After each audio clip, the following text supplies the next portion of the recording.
Which celebrity went on the fastest, hardest, and most destructive downward spiral from their peak? Kurt Cobain. Formed Nirvana in '87, and went from playing record store gigs and dive bars in the late '80s to putting out Nevermind, a record that knocked Michael Jackson out of the #1 spot in Jan of '92. Back then, something like that was unheard of and considered impossible in the industry. For the next couple of years Nirvana were arguably one of the biggest and most popular rock bands in the world, but Cobain was already thinking of ways to essentially sabotage the band's popularity because he was so uncomfortable with how famous they got while dealing with his own inner demons and drug addiction. They performed at the Reading Festival in '92 in what many consider one of the great live rock performances of all time. Put out their second major studio album, In Utero in Feb of '93, that went to #1 instantly despite the record company originally thinking it was unreleasable and some major retailers refusing to sell it due to the album art and the song Rape Me. Performed their iconic MTV Unplugged set in November of '93, despite Cobain being in the heavy throes of heroin addiction and them not knowing if he'd be able to perform until showtime. In March of '94 he intentionally OD'd in Rome while on a European tour. Came back home, went to rehab for a couple of days, hopped the fence, and week later he blew his head off with a shotgun.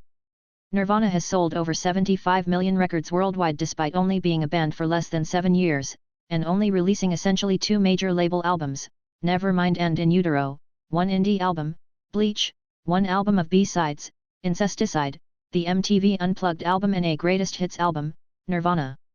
I'd say that qualifies as a pretty destructive downward spiral, especially considering their ascent was so rapid as well. Aaron Hernandez. Played tight end for the New England Patriots. Fresh off a new contract. Killed his friend, found guilty, then took his own life during the appeal. The Hollywood of yesteryear had more than its fair share of career implosions such as Fatty Arbuckle and Harry Langdon, but few can match Wallace Reed. Described as the screen's most perfect lover, he was an all-round athlete and musician who wanted to move from theater to film. He approached Vitagraph Studios with a story hoping he could direct it, but the studio jumped on the opportunity to cast the 6-foot blue-eyed Reed as a matinee idol. By 1922, he had appeared in nearly 200 pictures and even tried out for the Indy 500. Reed was hiding a secret, however. In 1919, he had been involved in a train wreck and was prescribed morphine for his injuries. As the pressure of stardom grew, he rapidly became addicted, regularly spending $1,000 on morphine, but audiences noticed his rapid weight loss and gaunt features. He collapsed on set in October 1922 and was sent to a sanatorium where he was locked in a padded cell as he tried to detox. He died of influenza on January 19, 1923, and his death was a huge shock to the public, the first celebrity drug death. I mean, Oscar Pistorius was a pretty sharp fall from Paralympian champion/role model to spouse murderer. Chris Benoit. World-famous and beloved wrestler who committed a double homicide, son and wife, suicide. Jared Fogle, the subway guy. The things discovered about him are quite disturbing. Prison is an appropriate place for him. Jan Michael Vincent of Airwolf fame. His alcohol and drug abuse ruined a promising career and turned him into walking mummy towards the end.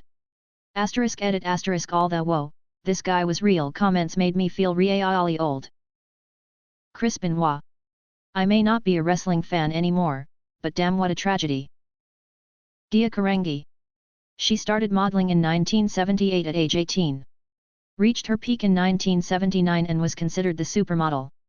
But by 1980 her career was already in steep decline due to her hardcore drug addiction alongside her erratic personality, making her a difficulty to work with.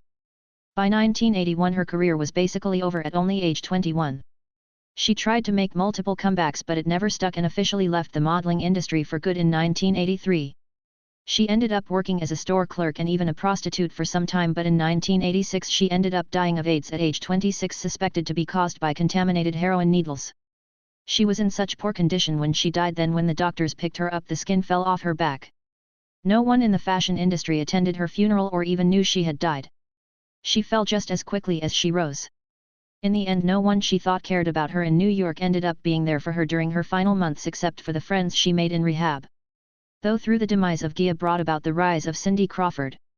Cindy and Gia share a lot of resemblance, so many photographers would use her in place of Gia because she was far easier to work with. She was even nicknamed Baby Gia at the beginning of her career. T.J. Miller. Called a bum threat on a train he was on when he was rejected by someone he was trying to flirt with. How about Antonio Brown, NFL superstar too? Oh boy! Just read the list. Ian Watkins, went from frontman of a world-famous rock band, to doing 30 years for child sex offences. Mason Greenwood went from being effectively the top young prospect at Man United to never touching a professional football field again. Fuck him. Edit, for those who don't know, Mason Greenwood was a young homegrown prospect for one of the biggest football teams in the world, being heralded as the next great for the team. That is, until one night his girlfriend came out with dozens of pictures, videos, texts, and audio files of Mason being an abusive monster. He's done. O.J. Simpson. Mark Salling. The guy who played Puck in Glee. Maybe not the biggest star, but he was a fan favorite on a huge show. Got caught with child pornography, pleaded guilty, then hung himself. That's a pretty hard downward spiral. What series you can rewatch again and again? Currently I have been rewatching episodes of What We Do in the Shadows, and I think this is a modern classic. Arrested Development, but only the original run. That show is a work of art and the newer seasons could never measure up to 1 to 3. Malcolm in the Middle. Edit, holy crap, this is lot of upvotes. It's Always Sunny in Philadelphia. Seasons 3 to 9 of The Simpsons, and Seasons 1 to 3 of SpongeBob. Samurai Jack. Gravity Falls and Over the Garden Wall, 4 animated series. Futurama. Parks and Recreation. The Wire.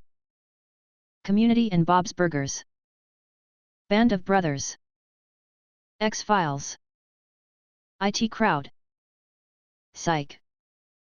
What remained attractive through all human history regardless of fashion and body trends? Eyes. Owning land. Having symmetrical features. Dancing. For longer than we've had the written word, oral traditions of story and song have always praised any man or woman who looked good dancing. Money/power. Most body and fashion trends throughout history began because they were, in one way or another, indicators of wealth. Some of the comments in this sub are perfect examples. Magnets. Generally having skin or a face. The only thing that doesn't appear to have ever not turned on the majority of people in all societies is viewing two people having sex. Everything else from dicks of any size, breasts, butts, etc. have had a varied history of sexualization and indifference. Huge tracts of land. Clear skin. Cool bike tricks. Youth, good clear unblemished skin, symmetry, long limbs. Boobs.